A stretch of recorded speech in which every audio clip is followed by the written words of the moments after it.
The title of the exhibit, could you just explain what the title is and how your works tie into the overall theme of that title? Okay. Yes. So, Sanctuaries of Truth, Dissolution of Lies is the title of the exhibition. I'll say that I started working on this exhibition 2 years ago, maybe 3 actually at this point.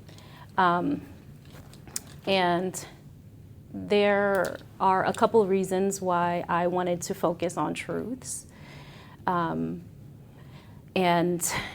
I wanted the viewer, when they came in here, to feel that they were in a sanctuary, a holy place, where they were being able to witness and experience culture that's sacred, that's special, that's beautiful.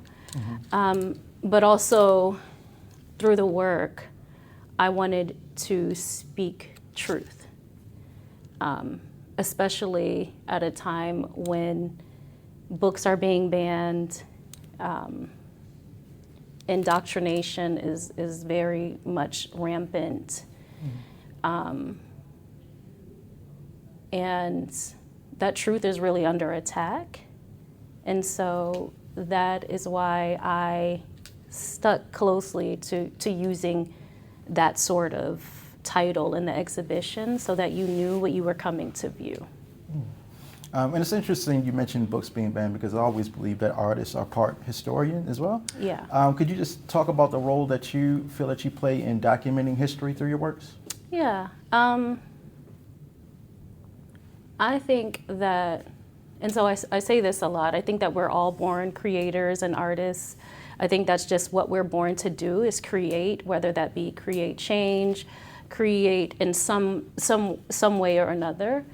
And I think that as an artist, I don't feel obligated, I just feel called to speak truth through the work. I can't say that that was always a present, thought in my mind. But I will say that when I started to recognize the artist in myself, that I realized that that was what I was doing.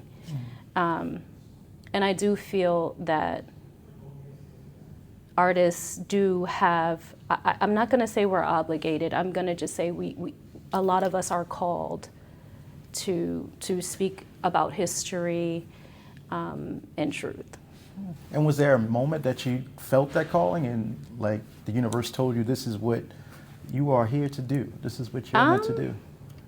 As I mentioned earlier, when I lost my father to prostate cancer, when I documented his battle and literally captured him losing his life, that time with my camera, I think I realized that I was mortal.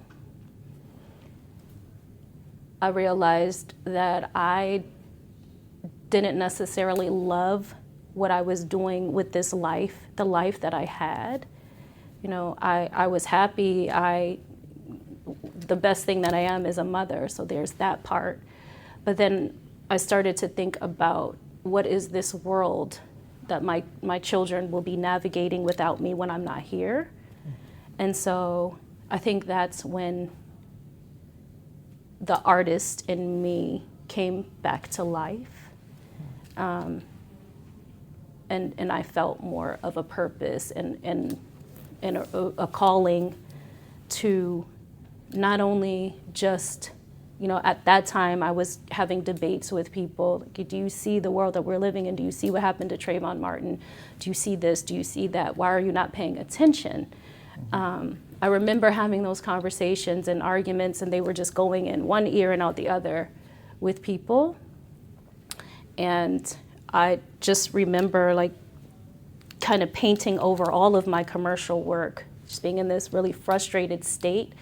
And just during that time, everything that I had been doing from childhood up until that point all just merged and collided together, and I started creating.